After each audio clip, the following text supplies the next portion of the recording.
Welcome to the Wheats on Your Mind podcast. I'm Aaron Harries.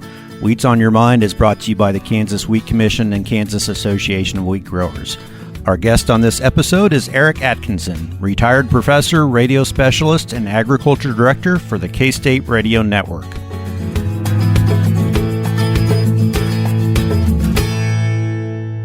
Eric produced Agriculture Today, an hour-long radio program 5 days a week that was broadcast and live-streamed throughout most of Kansas and parts of Oklahoma, Colorado, and Nebraska. The program featured information from K-State agricultural researchers, specialists, and other experts examining issues facing Kansas, the nation, and the world. Through 39 years of Agriculture Today, Eric conveyed messages showcasing K-State research and extension expertise to an incalculable number of listeners across the region. Eric is a mentor and a friend. Full disclosure, I was an intern for Eric back in the mid-90s. Seems like an eternity ago, and I know he was younger then, and I also was younger at that point in time. So, welcome, Eric. Thank you, Aaron. That was a grandiose introduction. Well, notice I hadn't asked the question yet of what life was like before radio, and I won't. But you were tempted to do so. I was tempted to ask that, but I won't ask that question. So, glad to have you on this episode. I thought we would talk a little about KKSU Radio, because there's just so much storied history there, not only with the station, but with radio at Kansas State University. And 2024 is going to be a special year. Why is that? 2024, and specifically December the 1st, 2024, will mark to the day the 100th anniversary of radio broadcasting from Kansas State University, because December the 1st of 1924 was the first day that KKSU, with its original call letters KSAC, first went on the air.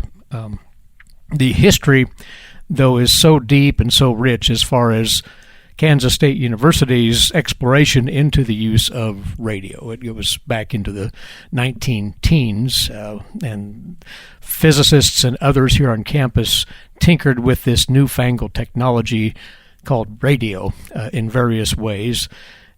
Actually, the station KSAC was preceded by a station known as 9YV, and that was in 1912. The physics department installed a transmitter with a 1 kilowatt transformer, and it began a daily broadcast of weather reports. They did this via Morse code, so listeners could decipher the Morse code messages that were being sent out. But the significance of that, in 1912 now, that was called the first regularly scheduled weather broadcast west of the Mississippi. So if you talk about pioneering in radio, that was certainly a hallmark. But once again, the wheels were turning then, and radio was starting to come on. And in 1924, Kansas State University was granted its license at 880 kilocycles on the AM dial, and that's when it went on the air. Mm-hmm. It does make sense, though. You know, the wireless telegraph, that they did that in Morse code, which is fascinating to get the weather report that day. We've come a little ways since then. Yes. But so the station went through different iterations. When it came on the air in 1924, you could hear it pretty widespread, correctly? I mean, there weren't many other games in town, so to speak, with radio at that point. Exactly. Well put, because it was a signal that could be reached maybe not quite coast to coast, but as far east, if I recall, as Indianapolis, as far west as close to the West Coast, because there were no other competing signals with it at the time. And of course, radio was in its infancy, so there was a lot of sorting out to do as far as signals and territorial range and protecting this right and that right and so forth. But in the beginning, you could hear it a long ways, and there was a good amount of feedback from listeners, not only from the Midwest, Kansas, the Central Plains, but elsewhere. So it was an impressive reach, and I kind of liken the impact of this educational radio to what we've experienced in the late 1900s and 2000 with the internet, as far as a connection, a way of communicating information. at that time in the 1920s, radio was every bit as significant as the internet was when it came on board here, 2 decades or so ago. Certainly, maybe even more of an impact. So KSAC was dedicated with a 5-hour program on December 1st called The Voice of the Kansas Aggie. Now, if I remember correctly, I assume our mascot was the Aggie at that point in time? It changed somewhere in there. I don't recall specifically in the 19-teens or early 1920s, but in the teens, at least, it was the Kansas State Aggies. Yeah. And then in 26, the first football broadcast, I was impressed by that. I mean, I know football goes far back, but that they had a broadcast of football only 2 years in was pretty impressive to me. It really was. And of course, KSAC was very much involved, and I should broaden that to be the extension service that supported KSAC was involved in sportscasting right up until 1980, as a matter of fact. The K-State Sports Network was a product of K-State Extension, and it continued to, and that's a long story how that changed, but it continued right up to that point. So there's been a very close knit relationship between KSAC, KKSU, and the sports network. Okay, in 1928, it shifted its frequency from 880 KC to 580 KC, and I think 580 most people are familiar with. That was the frequency that we're familiar with in modern day for KKSU. What was the significance of that change, and how did 580 play a role in the rest of history? 580, because if people don't understand this, it's higher up as the frequency goes. The smaller the number, the greater the range of the frequency, to keep it very basic. And you match that with the power used to transmit, and that's what determines your reach of your broadcast signal. So that was a major move in as far as reach was concerned. And it did manifest itself over the years to where KSAC was sharing that frequency. I believe in 1929, an agreement was reached with Capper Communications out of Topeka, which was the owner at the time of WIBW, and the arrangement was begun that there would be time sharing, which wasn't all that unusual back in that day. You would have some entities sharing a frequency and being on various times during the day. And KSAC and WIBW partnered in that respect in November of 29 and created a timeshare agreement. And actually, the two then shared that agreement in various forms and fashions right up until 2002. So it went a long, long time. But yeah, it was an interesting arrangement over the many years. Yeah, I imagine the early days of radio, it wasn't 24 hours a day broadcasting like it was now, and content had to be created, so the time sharing thing does make sense. So we'll take a step back.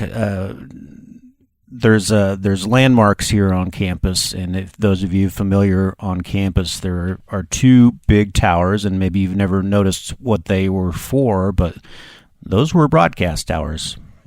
Those were the original broadcast towers. The studios were in Nichols Gymnasium, rather. It's now called Nichols Hall. Right. And the towers are just to the west of Nichols Hall. The significance of the two towers, the antenna itself was stretched between the two at the top. That was the antenna. Okay. And that's why there are two. They are still standing, of course. They haven't been used in decades and decades. The transmitter and tower moved a couple of times over history away from that site. But because of their historical significance, they are now a registered historic place. Mm-hmm. And therefore they are granted certain protections and so forth. And that's why, in part, they're still standing. There's actually a memorial to Grover Cobb, who was, I believe, the one who began Kansas Association of Broadcasters. It is below one of the two towers to honor radio broadly and to recognize Kansas State University's contribution to the evolution of radio. So they're quite the landmark that people probably, as you say, Aaron, don't recognize or don't understand. Well, yeah. Why are those there? Thousands of people drive by those towers every day, and I imagine most of them, the majority, don't know what they're for. So I'm glad to tie a little bit of history to that, and they certainly are significant. I did not know that about the antenna being linked between the top two towers. There's a great story to that, and I don't know the exact details of it, but a gentleman by the name of Bernie Holbert was on the staff at KSAC in engineering, and for most of that time as the chief engineer for 50 years.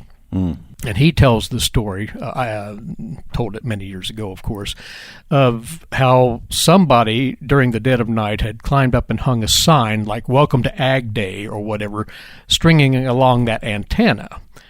Now, that's a whale of a climb, for one thing. Yes. But somebody did, and, of course, it messed up the broadcast if you have something hanging from the antenna. Sure. So he said that the head of, I assume, Extension called somebody and got that down in a hurry the next morning. Yeah, without OSHA supervision, I'm guessing. Yeah, I'm sure. At that point in time.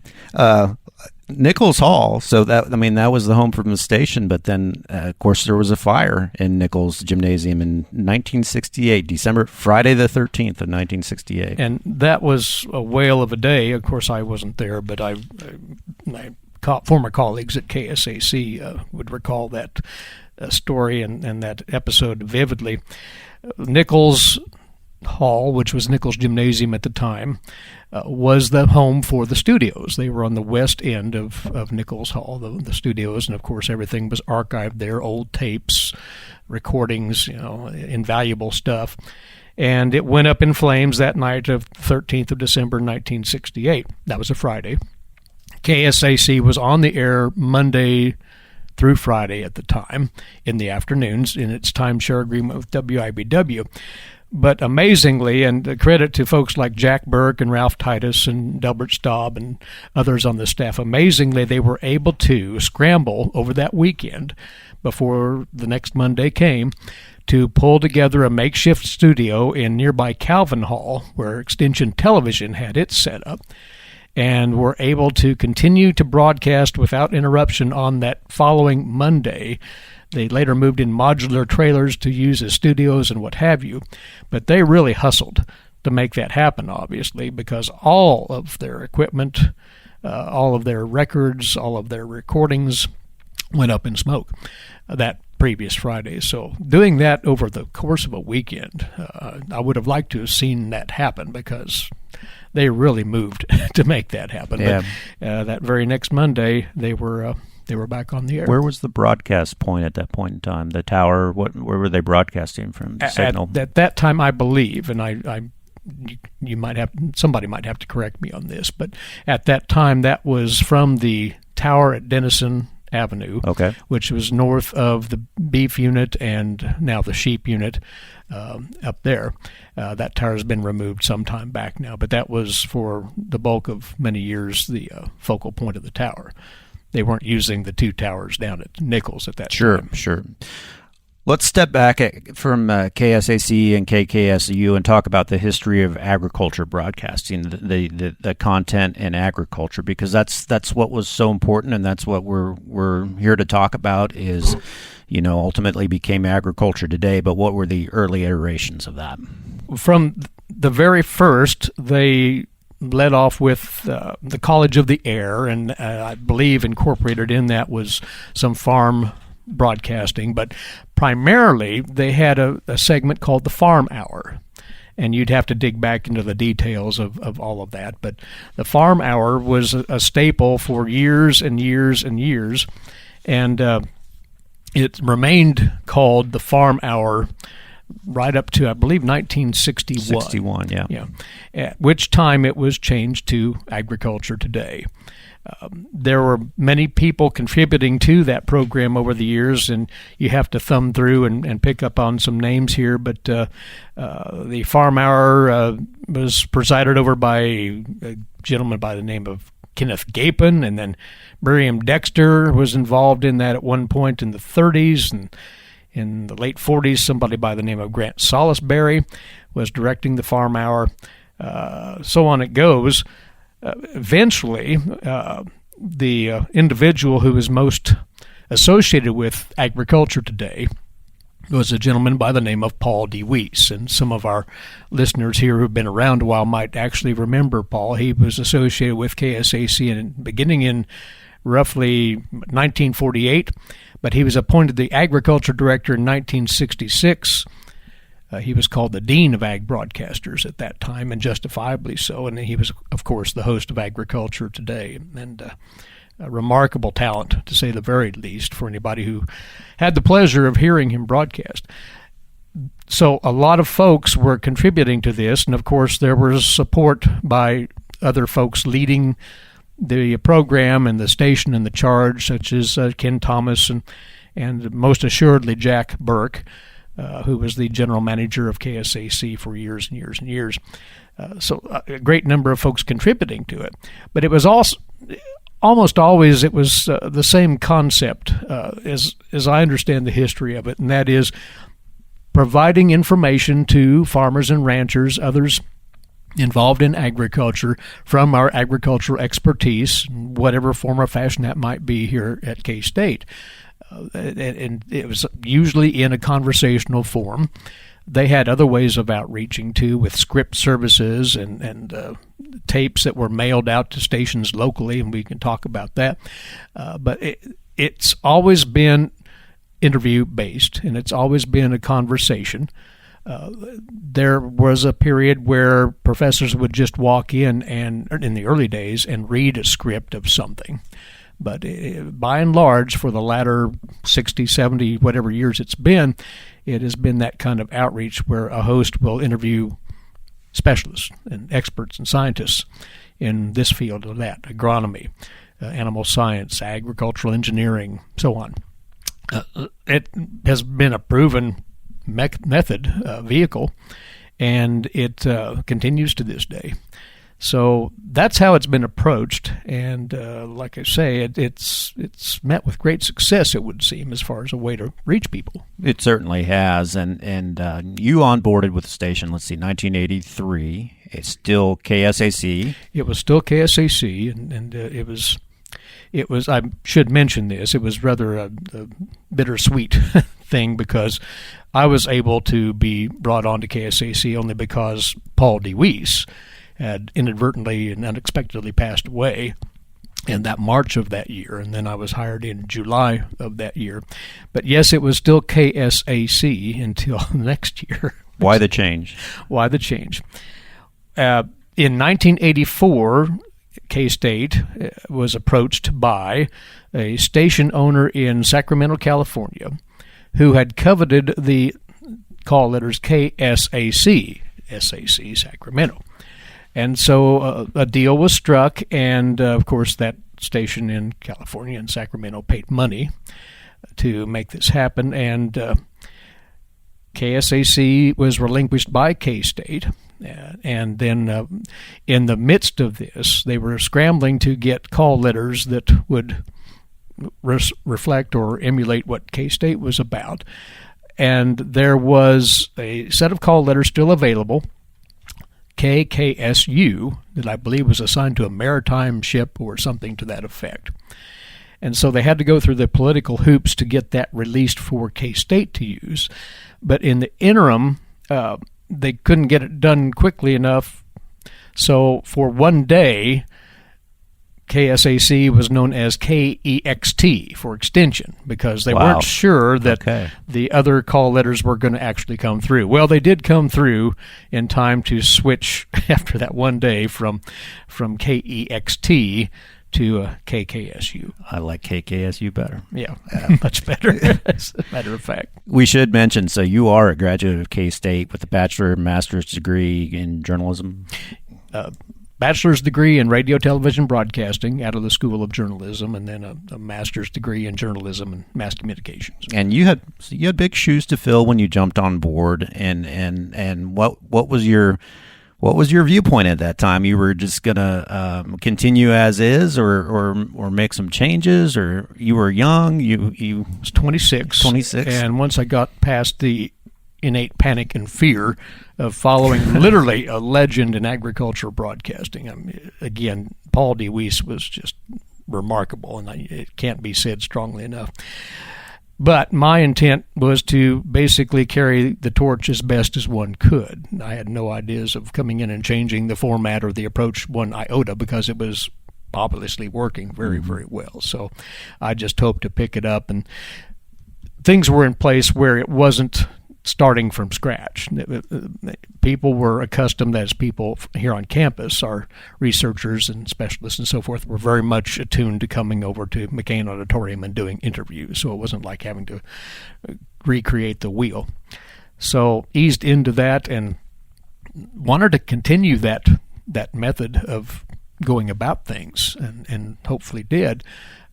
And so off we went, and it was a whirlwind every week to do a half an hour, and then it eventually expanded to an hour-long broadcast later on. But the idea was, again, to just put out there our people and let them share what they're finding out in advancing agriculture and agricultural themes and topics, and share that. I mean, that's part of the extension, taking the university to the people motto. So I wanted to stay very much with that. There was no lack of material, but getting all that together for a 1 hour show every day for 5 days a week, I'm sure that was a little bit hectic. And might mention too, that wasn't the only thing we did as a staff. We had something, still have something called the K-State Radio Network, which is a service of information to local radio stations. And back in that day, via reel-to-reel tapes, we would send out condensed materials from our KSAC, KKSU broadcasts out to stations, and they could plug them into their formats at any opportunity they wanted to use those. So that was the other thing we were doing during the week, is sending tons and tons of tapes, and then, of course, it evolved towards delivered electronically as it is today, but that same service still exists. It's amazing how technology has changed during the course of the radio era, too. And when I was an intern back in 1995, that time it was hand off the signal when Agriculture Today was finished to WIBW out of Topeka. So you would end the broadcast, push a button, and the signal would transfer over. Yeah, later on in the day. Of course. Yes. So how was that agreement reached? I mean, you said the time-sharing thing wasn't necessarily unique, but how was that agreement reached? Wasn't there, so I can't speak firsthand. It became a matter of, and I think you expressed it earlier, Aaron, it would be very difficult for a university to attribute resources to being on 16 hours a day or certainly 24 hours a day with material. So I'm assuming this now, because this is way before my time. I'm assuming that the mindset at the time was, this is the most efficient use of our staff in this endeavor. We want to do this. We want to have a broadcast out there regularly, but we can't maintain the frequency or the broadcast for an extended period. So I am gathering that the reason behind that was to make use of the technology without having to overly invest in it. And again, there were several of these around at the time. So that's my guess. We should remind people the live broadcast part of KKSU was public radio. There were no commercials. So, I mean, you had to fill in content for the entire amount of time, and then so you were switching from public radio over to commercial broadcast. Yeah. And you mentioned public radio. I do want to mention this quickly for what it's worth. Our folks in the 60s, Jack Burke and Ralph Titus specifically, were very much integral in starting public broadcasting. Ralph was on the committee that Ralph was on the committee that started NPR, basically. Wow. There were five folks.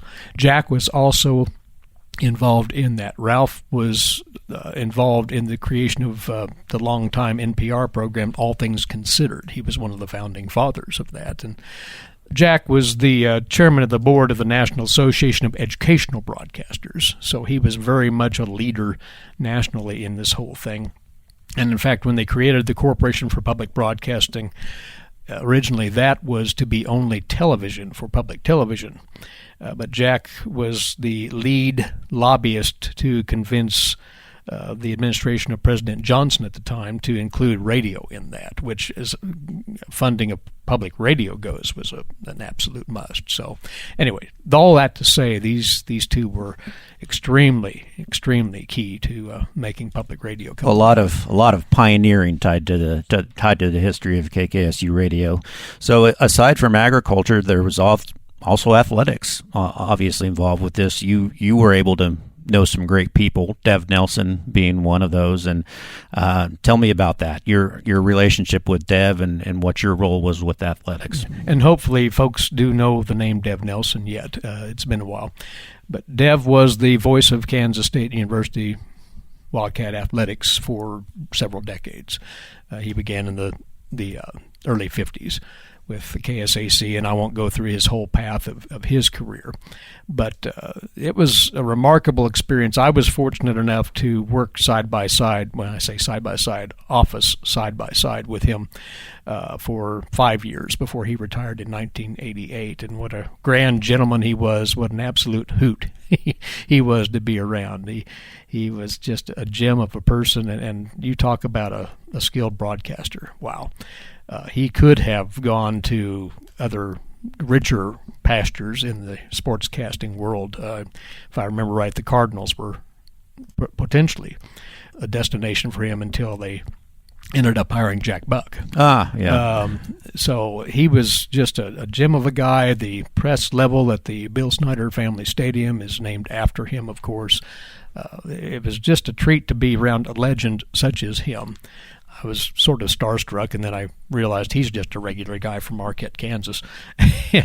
And we had a lot of fun. In fact, after he retired, we did a short piece every week called Dev's Dugout. He had actually a card store, a card shop, I should say, in Manhattan, and I'd troop down there every week and do a recording just talking at random about sports things, K-State and otherwise, which we aired on KKSU. So that was a lot of fun too. But grand guy, worked with legends like Dev, like Ralph, like Jack. Athletic broadcasting was the purview of the university at that time. There was no Learfield Sports Network or anything like that. No. At the time, again, Extension and KSAC ran the sports network up until 1980, and then the rights were sold to WIBW, which became the flagship station for Wildcat Athletics. So that's when the transition went away from Extension overseeing the network to other entities, and of course it's gone through a hand or two since. You've told me stories of climbing up the ladder to the press box there in Ahern Fieldhouse. I mean, what were you doing there with broadcast? What was your job? That was actually not tied to my broadcasting. That was before I came back for good in 1983. It was when I was doing my master's in 1981, and I was working for the sports information department as an intern, a graduate intern. So one of the many duties was, of course, to help with stats keeping and all that sort of thing at the football games, basketball games. And we didn't have a lot of up-to-date technology at that time. We had clunky old typewriters that we had to carry up the stairs to the crow's nest there in Ahern Fieldhouse, which was a real treat. Imagine. They had, every game they had to go up, then they had to come down because they were the office typewriters. So there were many troops up and down the stairs. But that was a lot of fun. It really didn't have much to do with my radio career at all, but it was and saw some great games up there. And in fact, got to meet, among other people, Bobby Knight, the late Bobby Knight, rest his soul. Actually, K-State and Indiana had played a basketball game in 1981. Great game. Rolando Blackman was our star, and it ended up being a tight game, but the game that Indiana won. My assignment was to go get quotes from the opposing coach after the games, the basketball games, which I did, and I went down to the locker there below in Ahern, as did other reporters, because everybody wanted to talk to Bobby Knight, of course. And we went in the locker, and there's no Bobby Knight to be found. no coach. Where is he? Nobody knows. So everybody's scrambling around. And I went back out to the court, and there's Coach Knight standing at mid-court, just kind of looking around. And it was myself and another writer, I believe, from the Wichita Eagle, and we were standing there. And he said, "Hey, fellas, want to come over and get a couple of quotes?" It took me a nanosecond to get over there. And for about 5-7 minutes, the two of us talked with him. It was just a great experience. And I did ask him, what did you think of the atmosphere here, the crowd? And that's where he said a quote that was many times over afterward reshared, "This is the greatest basketball crowd in America." And I wrote that down. Of course. And I took it back to Glenn Stone, the sports information director head, and I said, "Look at this." And he said, "He really said that?" And I said, "He really did." And so that was used for quite a while. And that was a lot of fun. Great story. Yeah, great moment to be there. So, well, back to the radio. Things always do change. Good things come to an end. And in the 2000s, I believe 2002, KKSU as a broadcast entity ceased to exist. What was the story behind that? Well, a long one, to say the least, but it got back to the timeshare agreement. And the administration here at Kansas State University at the time was looking for the best deal they could make in terms of the payments they would get for the rights to broadcasting K-State athletics. Of course, the network was then owned by WIBW, Stauffer Communications, and then Morris Communications thereafter.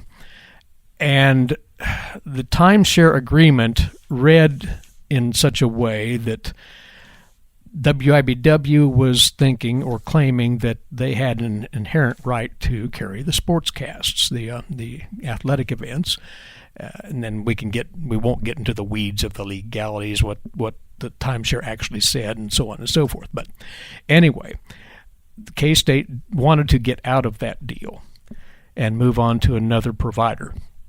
So the deal was struck after court actions and so forth. The deal was struck to sell K-State's part of the 580 frequency, KKSU, to WIBW for an amount of money, which is what occurred. And so that happened, I believe, in the summer of August 29th. That's when the agreement was made, August 29th of 2002.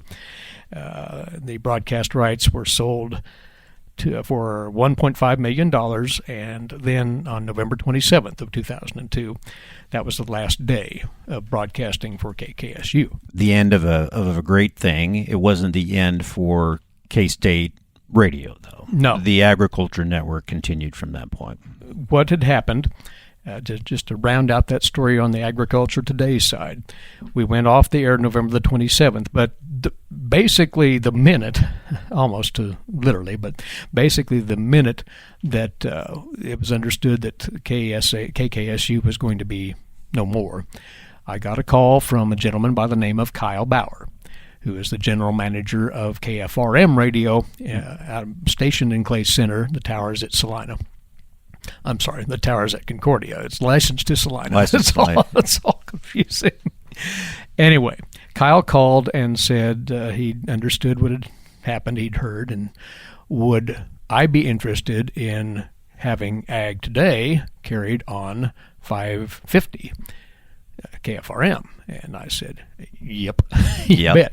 To understand, KFRM's reach is enormous because they're at 5,000 watts and they're at 550 AM. They get virtually the 3/4 of the state of Kansas and northern Oklahoma, right, and parts of Nebraska, Colorado. It's a huge reach. So when they offered that, I said, let's make it happen. And with the blessing of our leadership, of course, we started broadcasting Agriculture Today in January, right after the Christmas holidays of 2003. So there was a month gap there where Ag Today was not on the air. But we were back in the saddle and going at 10 o'clock every weekday morning on KFRM, and that continues to this day. Kyle, credit to him, recognizes the value of that, of continuing that show. Very grateful for him reaching out in that way. I imagine a few people woke up on November 28th hoping to hear KKSU radio, and we're in a little bit of shock. Yeah. I mean, did you hear from folks? Well, you'd hear from people just randomly. I believe the administration heard from people from people more than we did. Yeah. The quote that was shared with me through a mutual friend from President Weefold was, "I didn't realize how many farmers were listening." So, take that for what it's worth. But agriculture today continues on in even a more modern form, right? The network still exists where it's broadcast through more than one radio station and podcasts, things like that. How does it exist today? It exists today in all those ways. We're still providing, and now electronically through email, basically, the program to affiliates. We have a couple of them, but we're providing that. We're also providing the network service once a week. Materials in condensed form and the produced form are sent out to stations for them to use again, as mentioned before, at their leisure within their formats. So that's how it exists today. It's digital. Of course, it's been digital for 2-3 decades now. Maybe more than 2, maybe more 2 than 3, but those are the same vehicles, the same mechanisms that we're using now. The podcast you mentioned, though, that's the latest development, and boy, have those taken off. It's like this one. It's an amazing way to get to folks at their leisure on their schedule. And the same product that we put out, or that they put out now, since I'm retired, is put in podcast form and made available as a podcast, the Agriculture Today podcast. So it's the very same material. It's just another way of distributing it, and highly effective. I mean, all of these means are highly effective, and I think that both the over-the-air broadcasts and the podcasts will continue to flourish. I don't see podcasts running over-the-air broadcasts out of town, so to speak. We'll see. It'll be interesting, but it's just another form of radio, frankly. Yeah, 40 years ago to now. I mean, how have you seen extension communication evolve, for good or bad, including radio and beyond? How you've seen countless experts that have been on opposite the microphone from you, and the change in personalities, the technology, the way we deliver it. Probably the technology is the most changed, because we used to have the reel-to-reels, which you remember so fondly. I do, yes. Yeah. And we would edit with reel-to-reels, literally dubbing from one to the other, very cumbersome. You got used to how to do it after a while, but then came along digital editing and what have you, which made things so much easier and allowed one to put together even a better product and deliver it much more rapidly. The technology is probably the biggest change. I don't know that the concept of the outreach has changed that much. It's still come in, record something, or broadcast it live for that matter, and distribute it out in whatever manner. The distribution has changed. I'm not sure that the approach has changed all that much, and that's good, because verbal communication is still a great way to communicate. This is the old man talking here, but I think far better than a text, far better than emails.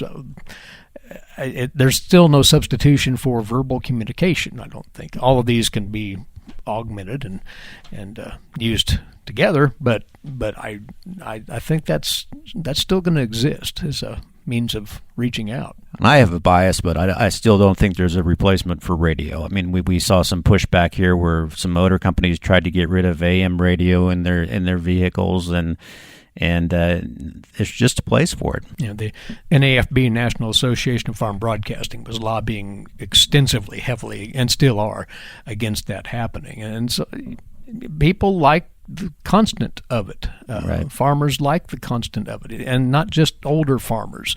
Younger farmers are tuned in too, be it podcast, be it a live broadcast or an over-the-air broadcast. Some will listen to that, and they may miss it one day. They can go back to the podcast and listen to what they missed earlier. So there's oodles of convenience. It's just a multitude of ways to do this now, and it's actually gratifying that when television came along, they all declared radio dead. That's it. No more. Radio's a thing of the past. That did not happen. It just didn't. So I think that's where we're at with podcasts and radio, too. Let's talk briefly about the evolution of farm broadcasting. I mean, you used to have an agriculture component to every small radio station across the Kansas and the central United States. Now you've got a big few players out there. What do you think is good or bad about how farm broadcasting has evolved? It's good in the sense that there is more opportunity to get more information out, because we've seen the evolution since probably the late 1970s of ag networks within the state of Kansas. Let's keep it at that for the moment. Kansas Agriculture Network, the Mid-America Ag Network, there's the Farm and Ranch Radio Network now. There are several of these. What happened there was that stations no longer were going to, for whatever reason, support a full-time farm director. And I went back through my memory of some of these people that were so great at local stations, and they became semi-legends, if not full-blown legends, at their local stations. Names like Sonny Slater at KSAL in Salina, and Hugh Robinson, KKOW down at Pittsburgh, and Chuck Stark at KGNO and in Dodge City, and Hap Larson, and then Lori Williams at KBUF in Garden City. You could go on and on and on. Rex Childs was at KFDI in Wichita, and Rich Hawkins was at KXXX in Colby, and so on and so on and so on. Well, those numbers dwindled steadily down to where there are only a few stations, a very small handful of stations by number, that have full-time farm folks. These networks that evolved sort of supplanted those in the sense that it allowed local stations to continue with content on agriculture, but they didn't have to pay a salary for somebody, a salary and benefits, for instance, and it's an economical move. So there's still information that's out there. It's not maybe as localized, which is kind of a shame to see that happen. Maybe that'll change someday, who knows. But it's interesting if you think about just general industries. Doesn't matter what you're looking at. What industries do you know that have a broadcast sector devoted expressly to them, other than agriculture? I can't think of one. The aircraft industry, no. Tourism industry, no. Not to my knowledge anyway. And the podcasts may be lending more in those directions, but for decades and decades and decades, agriculture has been one of the few industries that has had these broadcast entities devoted expressly to them. That says something. I don't know how to explain that, but it's true. And I think that'll continue because, as you know, Aaron, as the folks listening are well aware, farmers and ranchers have an insatiable appetite for information. Absolutely. And which is clearly a good thing. And they will gather as much as they possibly can through whatever means they possibly can. Radio remains very convenient, or audio, if you'd rather say it that way to include podcasts. Very convenient way and very efficient way of doing that. And so the methods have changed some, but the purpose and the means of getting there haven't changed all that much, I don't think. You tell me. Nope, I agree with you. Agriculture's not going anywhere, and I can echo, that need for information and farmers adopting of new technology, and they're learners is what they are. Constant appetite. Constant appetite for that. So, well, Eric, you've retired, other than herding ponies out at your ranch here south of town. Yes. You do have some other things going on. A lot of people might know you have a broadcast job in the football press box at K-State. Sort of. Tell us about that. Well, it's a volunteer job. Back in 1988, which would be Stan Parrish's final season as head coach at Kansas State, the sports information director here at K-State, a gentleman by the name of Kenny Mossman, who went on to the University of Oklahoma, but from my hometown of Winfield. I'd known Kenny previous. Had a vacancy in the press box for the press box announcer. It was a situation where K-State football wasn't very good. They've gotten better. Hard to watch back then. And so they were scrambling around to get somebody to do the press box announcing, and I'll talk about what that is briefly. I said, sure, I'd love to do that. And what it amounts to is I relay via the headphones to the press in the press box what's going on in the game according to the official statistician and the scorers in front of me. They will say, down and distance, Joe Smith carries the ball 3 yards, tackle by John Jones, a gain of 3, second down 7 from the 43. So the official stats are relayed verbally to the media in the press box. Well, then Bill Snyder came along in 1989, and that job became more favorable, and I wasn't about to let it go. Yeah, absolutely. So that was, 35 years ago. Wow. And so for 35 years, I've been the press box PA for... But it's also a challenge for you because there's no yelling or screaming. No yelling or screaming. My wife has chuckled at that because she sees me watching games on TV at home, and I'm all over the place. Well, I've seen you watch You've seen me watch games. Yeah. It's not pretty. She doesn't understand how I could suppress all that during the game, but it's an interesting job. It's a fun job. You've also started another project to keep your radio communication skills going and doing something I think is great to preserve a little history of farm families. Well, thanks for the opportunity to give the shameless plug here. Well, you should.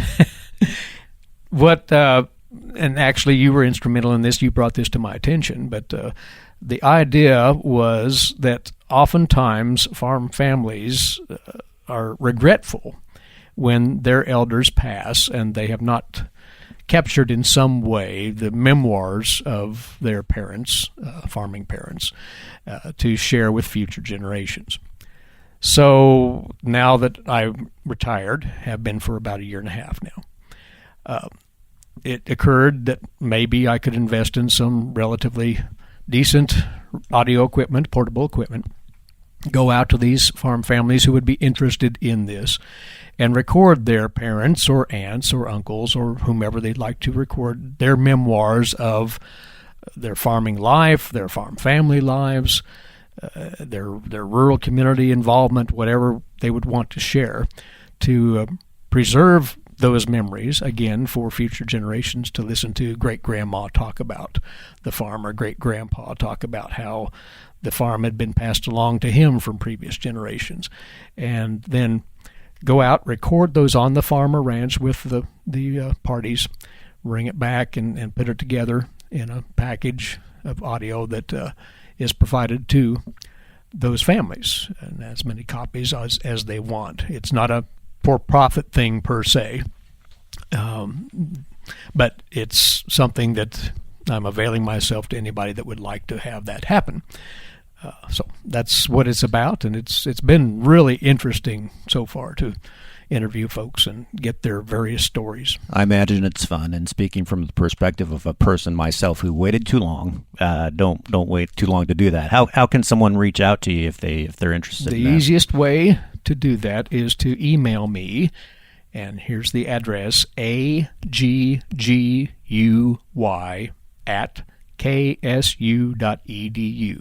agguy@ksu.edu, or you can call me at 785-587-7355, 785-587-7355, and I will get back to you, and we'll see what you have in mind, and we can make it happen. Take advantage of that opportunity, folks. He's not charging an arm and a leg either for that, so it's a great thing.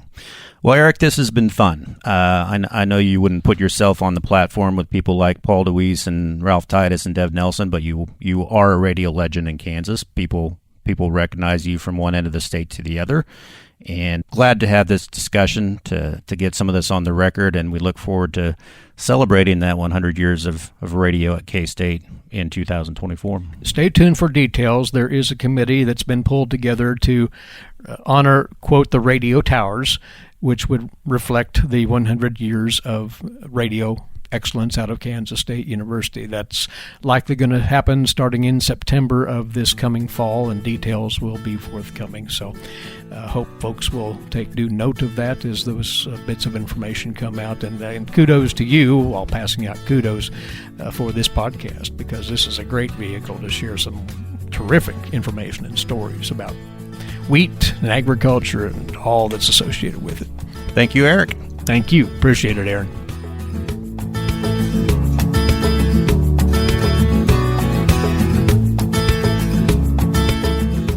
My thanks to Eric Atkinson for joining us on this episode of the Wheats on Your Mind podcasts. Remember, if you have questions or comments about this podcast, email us at podcasts@kswheat.com. I'm Aaron Harries. Thanks for listening.